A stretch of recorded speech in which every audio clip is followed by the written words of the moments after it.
আপনারা দেখবেন যে আমরা যদি কোরআনে দেখি তাহলে আমরা ইউসুফ আলাইহিস সালামকে দেখি যে তিনি স্বপ্নের ভালো তাবির জানতেন এবং এই স্বপ্নের তাবির ভালো জানার কারণে তিনি কিন্তু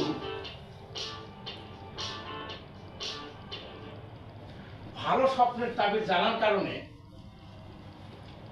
যে মিশরের যে বাদশা ছিল মানে ফারাও, আমরা শুধুমাত্র মনে করছি যে মুসা আলাইহিস সালাম যে বাদশার সাথে লড়ছে তিনি মনে হয় ফেরাউন।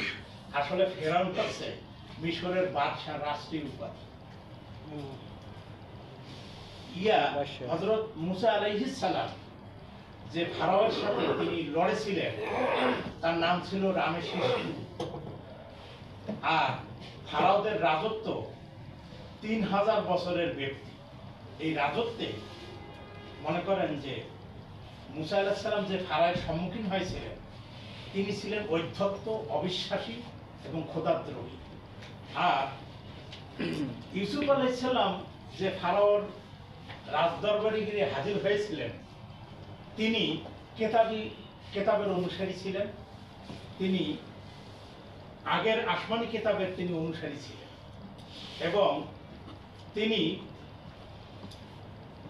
মিল্লাতে ইব্রাহিমের উপর তিনি এই যে মিল্লাতের উপর তিনি বিশ্বাসী ছিলেন থাকার কারণে তিনি সরাসরি পূজা তার রাজ্যে সবাই পূজা করত বা তিনিও থাকতেন, কিন্তু পাদ্রীরা ছিল আলাদা এবং তিনি ছিলেন আলাদা। তিনি পূজাকে তিনি প্যাট্রোনাইজ করছেন কিন্তু তিনি নিজে কখনো জানতেন।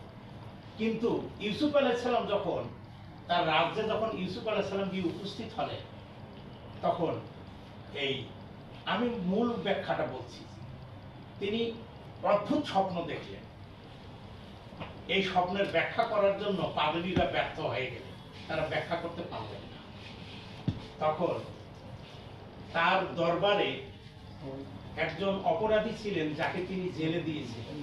তখন ওই যে জেলের দুজন কয়েদি ইউসুফ আলাইহিস সালামের সঙ্গী ছিলেন জেলের ভিতর, আমি শর্টে বলতেছি, এবং তাদের মধ্যে একজন প্রায় মুক্তি পেয়ে গেছেন, তার জেল খাটার শেষ হয়ে গেছে। তাই তিনি বাদশাকে জানাইছেন যে আমার কাছে এমন একজন লোক আছে যিনি আপনার স্বপ্নের উপযুক্ত ব্যাখ্যা করতে পারবেন। তখন তিনি ইউসুফ আলাইহিস সালামের নাম বলছেন। তখন ইউসুফ আলাইহিস সালাম গিয়ে স্বপ্নের সঠিক দুর্ভিক্ষের যে ব্যাখ্যা উনি দিয়েছেন।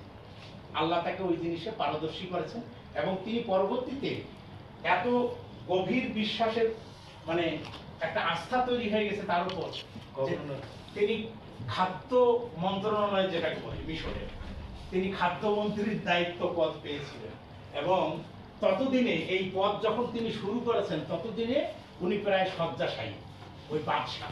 তখন বাদশার সৌভাগ্য হয়েছিল ইউসুফ আলাইহিস সালামের হাত থেকে বায়াত নেওয়া, ধর্ম নেওয়া, এবং তিনি মৃত্যুর পরে ইউসুফ আলাইহিস সালাম মিশরের একেবারে সর্বোচ্চ পদে মানে বাদশার পদে আসীন হয়ে যান।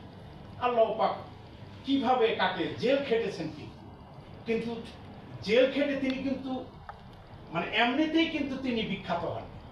তিনি কিন্তু তার চিন্তা রাজ্যের কিভাবে কল্যাণ করা যায় তিনি কিন্তু ঘুমিয়ে থাকেন। তিনি কিন্তু তার পারফরমেন্স তিনি দেখিয়েছেন।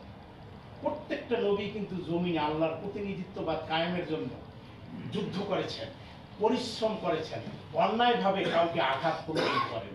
এই যে প্রত্যেকটা মানুষই সফলতা, আল্লাহ কিন্তু ইচ্ছা করলে পারতেন যে ইউসুফ আলাইহিস সালামকে হঠাৎ করে মিশরের রাজত্বের অধিকারী করে দিতে, কিন্তু তা তিনি করেননি। তিনি